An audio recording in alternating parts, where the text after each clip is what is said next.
ago. That winter, my church held an overnight lock-in. I was relieved to go. Church was my escape, a place where I could be around predictable, normal people.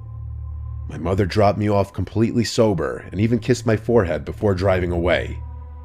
At around 4:30 a.m., just as we were settling into sleep, a loud knocking echoed through the chapel. We all sat up, glancing at each other. The knocking moved, traveling around the building in an impossible way at times.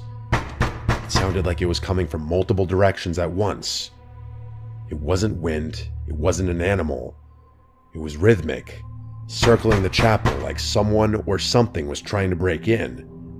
The pastor, the only one with a key, was asleep in his office and hadn't heard a thing. I ran to wake him, and as soon as he stepped into the chapel, the knocking stopped. He opened the front doors and literally stumbled back in fear. Standing there, barefoot and sweating in the freezing air, was my mother. Her clothes were disheveled, and her hair was dripping with sweat. Her lips were moving, but I couldn't hear what she was saying. She didn't acknowledge the pastor. Her eyes locked on me immediately. A slow, unsettling smile stretched across her face as she walked toward me. I wanted to run. The pastor tried to hold me back, whispering, "Stay here." But I felt completely powerless, like I had no choice but to go with her.